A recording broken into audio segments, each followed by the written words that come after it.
나를 위해 피 흘리신 주님의 은혜를 잊지 않게 하여 주시옵소서. 주님만이 나의 주인이시며 주님만이 나의 구원자 되심을 고백합니다. 이 시간에 우리의 마음을 주님께 드리며 주의 말씀에 귀를 기울입니다. 이 말씀이 우리 심령 안에 잘 박힐 수 있도록 새겨지게 하여 주시옵소서. 주실 줄 알고 예수님의 이름으로 기도드리옵나이다. 아멘. 제가 초등학교 2학년 때 전학한 첫날입니다. 인사를 하고 자리에 앉게 되었는데 한가운데 유독 예쁘게 생긴 여자아이가 있는데 그 옆자리로 저를 가라고 하시는 겁니다. 다른 학생들의 부러움에 감탄사를 한 몸에 받았는데 도대체 왜 그런 감탄사들이 나오는가? 나중에 알고 보니까 서로 그 아이 옆에 앉겠다라고 너무나 많이 싸워서 그 아이 혼자 앉게 되었답니다. 그 덕에 나중에 전학 온 제가 어부지리로 그 예쁜 여학생 옆에 자리를 앉게 되었던 거죠. 수업이 거의 끝나갈 즈음 그 예쁜 여자아이가 저에게 교회 다니냐고 물었고 저는 다닌다라고 얘기했지만 아직 이사 와서 정하지 못했다라고 했습니다. 그러자 자기 교회로 나오면 좋겠다라고 이야기를 했습니다. 주일이 돼서 쭈뼛거리면서 그 아이가 말했던 교회 입구에 들어섰는데 어느 교회든지 내 교회가 아니면, 내가 다니던 교회가 아니면 어색하고 또 쉽게 들어가기가 힘들지 않습니까? 그래서 어떻게 해서 뒷자리에 가서 앉았는데 저 앞에 보니까 어떤 여자애가 자꾸 뒤를 돌아보는 겁니다. 가만히 보니까 내 짝꿍인 거예요. 그 예쁘다던 그 짝꿍이 내가 오는지 안 오는지 계속해서 뒤를 돌아보고 그랬습니다. 근데 나하고 눈이 딱 마주치자 정말로 천사가 그렇게 환하게 웃을까요? 정말 환하게 웃는 천사가 저를 보는 겁니다. 그 교회가 제가 유년 시절부터 사역을 하러 나오기 시작한 그때까지 신앙의 기본과 뿌리가 되었던, 또 신앙의 전부였던 그 교회였고 지금도 저를 위해서 기도해주는 성도들이 있는 그런 교회입니다. 이 자리에 앉아 계신 분들 중에 한 분도 동일한 이유로 이 자리에 앉아 계시는 분은 아마 없으실 겁니다. 한 분도 동일한 경로를 통해서 이 자리에 앉아 계신 분들도 없으리라고 생각이 되어집니다. 믿음의 사연은 다 다릅니다. 여러분들의 머리카락이 몸 매무새가 생김이 다른 것처럼 우리들에게 주어지는 믿음의 역사도 다 다릅니다. 한 번도 교회를 가본 적이 없는 분이 혹시는 이 가운데 앉아 계셨을 수도 있습니다. 또 없었지만 이 자리에 앉아 계시는 수도 있습니다. 어떤 분들은 성화에 못 이겨서 이 자리에 앉아 계실 수도 있습니다. 혹은 가정의 평화를 위해서 앉아 계실 수도 있습니다. 또 어떤 분들은 갈급하고 상한 마음을 부여잡고 이 자리에 계실 수도 있습니다. 사실 우리는 모두가 목적을 가지고 살아갑니다. 목적이 없이 사는 사람은 단 한 사람도 없습니다. 아침에 눈을 뜨는 순간부터 우리는 분명한 목적을 가지고 살아갑니다. 일주일에 여러 번 교회를 옵니다. 우리가 예배당뿐만 아니라 교회라는 이름으로 여러 번 모입니다. 그런데 집에서나 직장에서나 또는 혹은 어느 곳에서 성경을 읽으며 찬양을 하며 또 예수 그리스도를 생각하는 일에 목적이 없을 수 있겠습니까? 과연 그런 사람이 존재할까요? 뭔가 생각이 나서 거실로 나왔습니다. 그런데 뭐 하러 나왔는지 도무지 생각이 나지 않는 것입니다. 그래서 멍하니 서 있을 때가 가끔 있습니다. 지금 우리가 이곳에 와 있는 이유가 무엇입니까? 혹시 무언가 가지러 나왔는데, 무슨 일인가 하려 나왔는데 내가 무슨 일을 하러 나왔는지 기억이 나지 않습니까? 우리는 지금 왜 이곳에 나와서 앉아 있습니까? 누군가에게 정답처럼 말하는 교회에 다니는 이유가 여러분들 안에 있습니까? 아니면 내가 내 깊은 곳에서 말하고 있는 교회를 다녀야만 하는, 예수를 믿어야만 하는 진정한 이유가 여러분들에게는 혹시 있습니까? 없다면 반드시 기필코 생각해내야만 합니다. 그래야 보다 확실한 믿음의 신앙을 가질 수 있기 때문에 그렇습니다. 오늘을 살아가는 우리 모두에게 히브리서 11장은 아주 중요한 말씀들을 줍니다. 믿음의 사람의 삶을 지배했던 그 사람 안에 있는 내면의 깊숙한 곳의 이야기를 우리에게 들려주고 있는 것입니다. 흔히들 믿음장이라고 하는 히브리서 11장에 믿음의 선진들, 믿음의 선배들은 성경이 말하는 대로 믿음의 증거를 얻은 사람들입니다. 믿음으로 노아는, 믿음으로 아브라함은, 믿음으로 다윗은, 이들의 공통점은 모두 믿음이 그들의 목적이었다라는 것입니다. 만약 다른 것들이 이들의 목적이었다면 성경은 이렇게 기록하지 않았을 것입니다. 하나님께 칭찬받기 위해서 아벨은, 죽지 않기 위해서 에녹은, 자식을 얻기 위해 아브라함과 사라니, 지도자가 되기 위해서 모세는, 믿음의 선배들의 목적은 삶의 그 어떤 것이 아니라 믿음 그 자체였습니다. 그래서 성경은 믿음으로 아브라함은, 믿음으로 다윗은 이라고 불렀던 것입니다. 그렇다면 믿음이라는 것이 과연 무엇이겠습니까? 예수님께서는 공생의 기간 동안에 많은 기사와 이적들을 보여주시면서 무엇보다도 강조하셨던 말씀이 바로 믿음이었습니다. 더군다나 예수님께서 강조하신 믿음의 결과는 구원이었다라는 것을 기억해야만 합니다. 믿음 자체가 구원을 주는 것은 아니지만 구원받은 성도들에게 있어서 믿음이라는 것은 구원을 얻기 위한 결정적인 열쇠가 되는 것입니다. 예수님은 눈먼 자, 앉은뱅이, 문둥병자, 귀신 들린 자들, 많은 사람들의 질병을 고쳐주셨습니다. 그런데 이러한 기사들을 자세히 보면 이들을 그냥 고쳐준 것이 아니라 예수님께서 병자의 믿음을 보시고 그의 병을 고쳐주셨음을 알 수 있습니다. 또 믿음이 없는 사람에게는 믿음을 심어주고 나서 병을 고쳐주셨습니다. 믿음이 있을 때 하나님의 역사가 나타남을 예수님께서는 곳곳에서 알려주셨던 것입니다. 구약시대에는 하나님께서 하시는 말씀을 믿었습니다. 신약에 와서는 예수 그리스도 그분의 말씀과 예수님의 행하신 일들, 또 예수님께서 이 땅에 오신 목적을 이루시고 우리에게 동일한 승리를 주셨던 것들, 예수님의 성육신 하심과 죄와 사망의 권세를 깨뜨리고 십자가에서 사망에 머물러 있지 못하도록 우리를 생명으로 인도하셨다라는 것입니다. 죽은 지 사흘 만에 다시 살아나셔서 부활의 첫 열매가 되셨습니다. 그리고는 우리에게 동일한 승리를 주셨습니다. 이 예수 그리스도의 보혈이 우리에게 어떤 의미가 있습니까? 마지막 때에 하나님의 보좌 앞으로 나아갈 수 있는 특권을 우리가 받은 것입니다.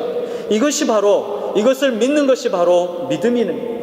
이 믿음이 우리로 하여금 죄와 사망의 사슬로부터 해방되게 하는 것입니다. 구원에 대한 기쁨과 평안을 누리게 한다는 것입니다. 아무리 험난한 세월에 풍랑이 일어도 좌절하지 않고 넘어지지 않고 참고 견디며 기다릴 수 있는 것은 성경이 말하는 대로 7번 넘어질지라도 아주 엎드려지지 않을 것은 주님이 항상 함께 하심이라는 성경의 말씀을 믿기 때문입니다. 그 주님이 우리의 창조주가 되시고 세상의 주관자가 되심을 믿기 때문이라는 것입니다. 본문 1절은 이렇게 말하고 있습니다. 믿음은 바라는 것들의 실상이요 보지 못하는 것들의 증거니. 믿음은 바라는 것들의 실상이라고 했습니다.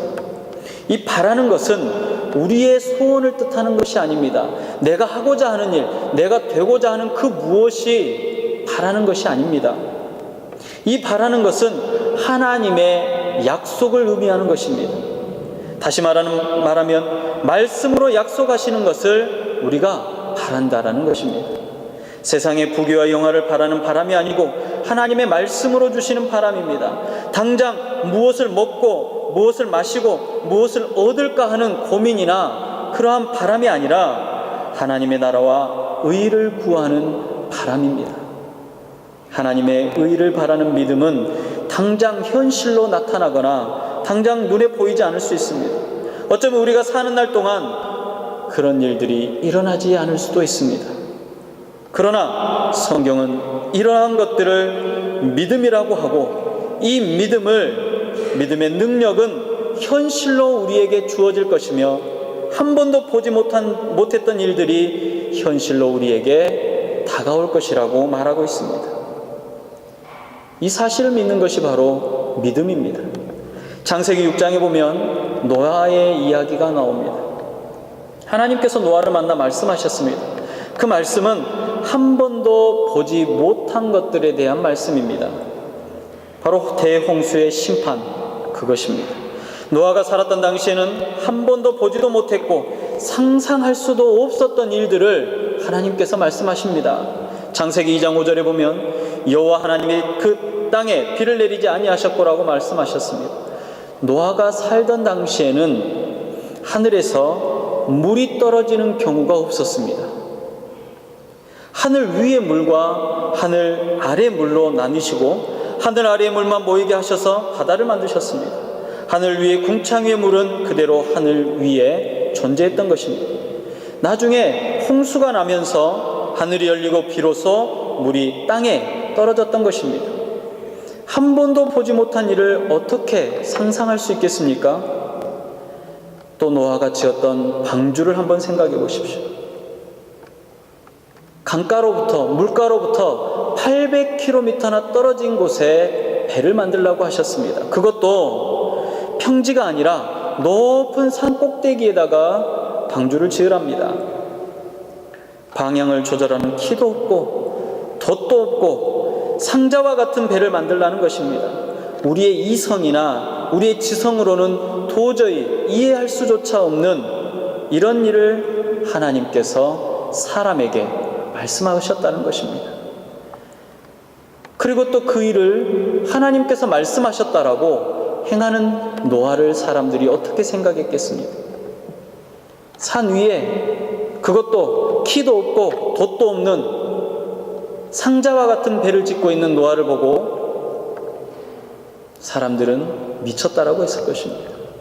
아니 지금 이때 2000년이 지난 예수님 오신 후 2000년이 지난 지금도 만약에 그런 사람이 있다면 다들 혀를 차고 미쳤다라고 할 것입니다. 그러나 노아는 하나님께서 말씀하신 대로 그대로 준행했다라고 성경은 증거하고 있습니다. 한 번도 보지 못한 일을 하나님께서 말씀하셨습니다. 그리고 그 일을 믿으라고 하십니다. 믿으면 이 일이 현실로 나타나서 이 모든 되어진 일의 증거가 된다는 말씀입니다. 결국 하나님의 승리로 대홍수의 심판은 마무리 지어졌습니다. 이처럼 믿음은 증거를 낳습니다. 증거라는 단어의 뜻을 더 깊이 보면 이 어떤 물건을 살 때나 집을 계약할 때와 같습니다.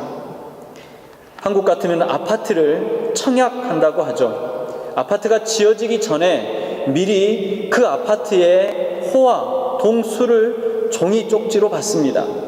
종이 한 장을 받는데 그 한 장에는 내가 어떤 아파트의 몇 동 몇 호가 나의 소유이라는 것은 증거하는 증명서입니다. 사람들이 이 종이로 인해서 아직 보이지도 않는 아파트에 대한 권리를 갖게 되는 것입니다. 언젠가 몇 달 후에 완성되어질 아파트의 자기 집을 미리 보지 않고 소유한다는 것입니다. 이것이 바로 본문이 말하고 있는 증거, 믿음의 실상이 바로 이것입니다. 히브리서 11장의 말씀을 자세히 읽다 보면 믿음만큼이나 많이 나오는 단어가 있는데 그것이 바로 증거라는 단어입니다. 각 구절들을 보면 믿음에는 반드시 증거가 따른다는 사실을 알 수 있습니다. 믿음은 증거를 소유하게 됩니다. 믿음은 증거를 낳게 됩니다. 믿음의 결과는 증거입니다. 당장 눈에 보이지 않아도 현실적으로 받은 사실이 없다고 할지라도 우리는 하나님으로부터 태초부터 약속을 받았기 때문에 그 약속을 증거처럼 가지고 사는 것입니다. 그것이 바로 믿음의 증거요, 믿음의 본질입니다. 그리고 이 믿음을 가질 수 있는 것은 순전히 하나님의 은혜라고 성경은 또 말합니다. 에베소서 2장 8절과 9절은 이렇게 말합니다. 너희가 그 은혜를 인하여 믿음으로 말미암아 구원을 얻었나니 이것이 너희에게서 난 것이 아니요 하나님의 선물이라. 행위에 난 것이 아니니 이는 누구든지 자랑치 못하게 함이니라. 맞습니다. 우리가 가지고 있는 믿음은 하나님의 은혜로 주어진 것입니다. 선물이라는 것입니다. 값없이 아무런 노력한 것도 없이 나의 잘난 것이나 내가 가지고 있는 그 무엇으로 인해서 내가 받은 것이 아니라 온전히 하나님께서 값없이 주신 은혜요 선물이라는 것입니다. 3절을 보십시오. 믿음으로 모든 세계가 하나님의 말씀으로 지어진 줄을 우리가 아나니 보이는 것은 나타난 것으로 말미암아 된 것이 아니니라 그랬습니다. 아는 것과 믿음의 관계를 3절에서 너무나도 분명하고 확실하게 보여주고 있습니다. 우리는 아는 것을 꼭 믿으려고 합니다. 우리는 본 것을 믿으려고 하는 성질들을 가지고 있습니다. 한 번도 본 적이 없는 것은 잘 믿기지가 않습니다. 미리 본 것, 경험한 것, 이러한 것들이 우리가 믿는 것일 수가 많습니다. 이스라엘 백성들이 예수님께서 나와서 자꾸 요구하는 것이 무엇입니까? 보여달라는 것입니다. 그러면 믿겠다는 것입니다. 당신이 메시아인 증거를 나에게 보여주십시오. 그러면 믿겠습니다. 여러분, 얼마나 우리의 모습과 비슷합니까? 죽은 나사로를 살리시는 장면에서 나사로의 죽음과 환호하는 소리를 들으시고 통분하시고 민망히 여기시며 나사로의 무덤을 막고 있던 돌을 치우라고 합니다. 그러자 마르다가 말리며 죽은 지 사흘이라 냄새가 나서 안 된다라고 합니다. 이 말을 듣고 예수님께서 말씀하십니다. 내 말이 내가 믿으면 하나님의 영광을 보리라 하지 아니하였느냐? 믿으면 하나님께서 역사하신다는 것입니다. 살아날 걸 알고 믿는 것이 아니라 믿으면 살아나리라는 말씀입니다. 부흥될 것을 알고 믿는 것이 아니라 믿으면 부흥이 우리에게 온다라는 것입니다. 물질의 복을 받을 것을 믿고 알고 믿는 것이 아니라 믿으면 물질의 복 또한 우리에게 허락되어질 것이라는 것입니다. 세상 사람들과 우리와의 차이가 있다면 바로 여기에서 나타납니다. 먼저 믿고 그리 될 줄 아는 것이 바로 믿음입니다. 이를 통해서 하나님께서 조금도 쉬지 않으시고 역사하신다는 것입니다. 3절의 말씀은 하나님께서 역사하시는 범위를 우리에게 또 설명하고 있습니다. 모든 세계가 우리가 살고 있는 지구만을 말하는 것이 아닙니다. 우리가 알고 있는 모든 세계와 알지 못하는 모든 세계를 통틀어서 하나님께서는 말씀하고 계십니다. 이 모든 것을 하나님께서는 지으셨습니다. 지으셨다는 것은 만들어 놓고 그냥 자기들끼리 알아서 운행하고 알아서 진행하고 알아서 살아라는 것이 아닙니다. 모든 순간순간 하나님의 간섭과 섭리가 그 안에 들어가 있으며 보호하시며 운행하신다라는 것입니다.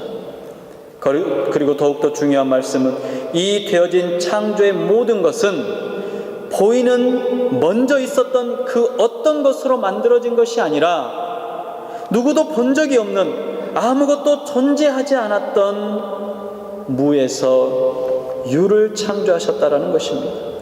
하나님의 입으로 선포된 말씀이 아무것도 존재하지 않았던 것으로부터 생겨나게 된 것입니다. 이것을 믿는 그것이 바로 믿음입니다. 바라는 것의 미래가 바로 이것입니다. 우리의 보이지 않는 바랄 수 없는 미래를 보고 바라는 것은 지금 우리가 가지고 있는 믿음이 결정을 짓는 것입니다. 여러분들의 믿음의 결정이, 믿음의 결과가 보이지 않는 미래에 대한 확신입니다. 믿음의 눈으로 보면 우리가 살고 있는 현재의 삶이 보이는 그대로 보이지 않습니다. 잘 보이십니까? 믿음의 시각으로 바라보면 지금 당장 이루어지지 않더라도, 보이지 않더라도, 믿기지 않더라도 실망하지 않을 수 있습니다. 왜냐하면 지금 내게 고통스러운 일들이, 지금 내게 힘겨워하는, 나를 어렵게 만드는 일들이 더 이상 나를 아주 엎드려지게 하지 않는다라는 것입니다. 내게 아무것도 없다고 할지라도 슬퍼할 이유가 없다라는 것입니다.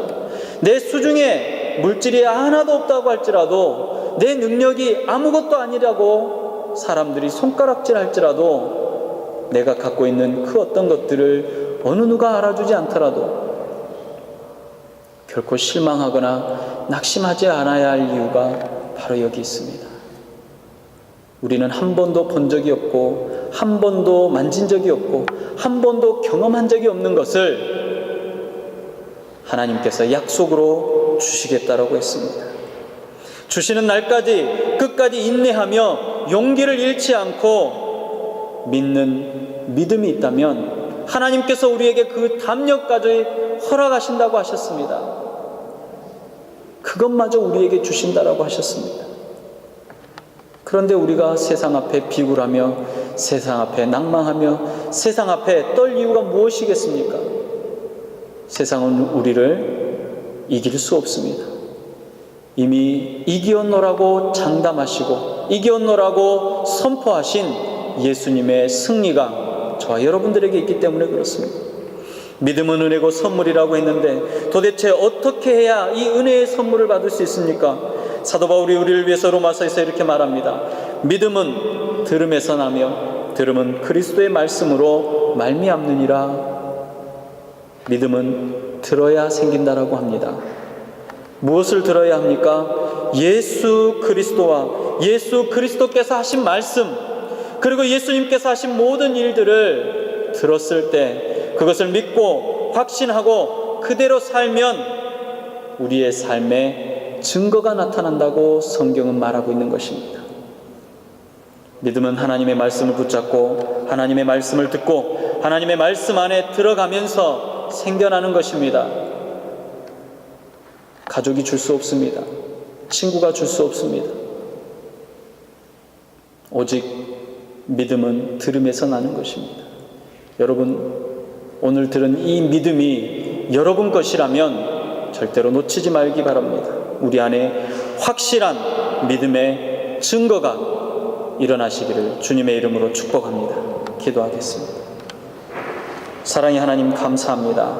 우리 안에 증거가 나타나게 하시는 주님, 겨자씨와 같은 믿음이 우리 안에 있다면 저 산을 명령해서 바닷 가운데 심기어라 할지라도 이루어질 거라고 하셨다. 예수 그리스도의 말씀을 의지해서 이 시간에 우리의 믿음을 주님 앞에 담대한 마음으로 내려놓습니다. 드립니다. 아버지 하나님, 우리의 믿음 위에 그리스도의 영광을, 믿음의 증거를 나타나게 하여 주시옵소서. 한 번도 본 적이 없고 한 번도 경험한 적이 없는 일들이 우리 안에 믿음의 증거로 일어나는 놀라운 역사를 경험하게 하여 주시옵소서. 주시는 은혜를 경험하며 체험할 수 있도록 허락하여 주시옵소서. 예수님의 이름으로 감사하며 기도드리옵나이다. 아멘.